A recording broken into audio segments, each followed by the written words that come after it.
படத்தில் பார்த்துக்கிறேன் அவரை. அதுக்கப்புறம் அவர் வந்து அது காமெடி பண்ணுவார்ல, இதை வந்து பார்க்கும்போது வேற மாதிரி பண்ணுறாரு. ஒரு சின்ன அந்த ஃபைட் சீன்லாம் குத்துறாரு பாருங்க, இறங்கி ஒரு சொருவம் வேற மாதிரி பண்ணுறாரு. ஆனால் ஹீரோயின் கேரக்டரா ப்ரோ? Compulsory bro. அவங்களுக்கு தான் லாஸ்ட்டில் இறங்கி சண்டை போட்டது அவர். அதனால தான் கம்பல்சரி இருக்குது ப்ரோ. நான் ஒன்று இந்த படத்தில் முக்கியமான கான்செப்ட்னா லவ் சேஞ்சஸ் எவ்ரி திங் தான் ப்ரோ. அந்த பொண்ணுக்காக தான் அவர் இறங்கணும்னு தான் சொல்லுவேன் என்னை பொறுத்த வரைக்கும். லவ் சொல்ல தான் மச்சான், இருந்தாலும் இருக்குதுல லவ். ஆனால் அதில் அந்த காலத்தில் லவ் இதெல்லாம் அப்படிதான் இருக்கும் ப்ரோ. சத்தியமாக சொல்கிறேன், பிஜிஎம் வேறு லெவல். ஒரு எஃபெக்ட்டும் கும்முன்னு வேற மாதிரி இருந்தது எஃபெக்ட்லாம். சும்மா சொல்லலாம், படம் வேற மாதிரி. ஃபேமிலி மூவி பயங்கரமாக பார்க்கலாம். மஸ்ட் விசிட் எல்லாரும் பாருங்க ப்ரோ.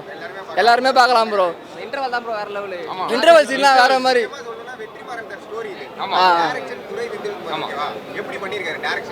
ப்ரோ ஓப்பனாக சொல்லணும்னா வேற மாதிரி கதையாகுது ப்ரோ படம். இது ஓப்பனாக சொல்லணும்னா செதுக்கிக்கிறாரு ப்ரோ. இன்னும் அதிகமாக இருந்திருக்கும். அதை விட இது கொஞ்சம் எக்ஸ்ட்ரா இருந்திருக்கும். ஏன்னா வெற்றிமாறன் படம் நிறைய பார்த்துருக்கீங்க நீங்களே.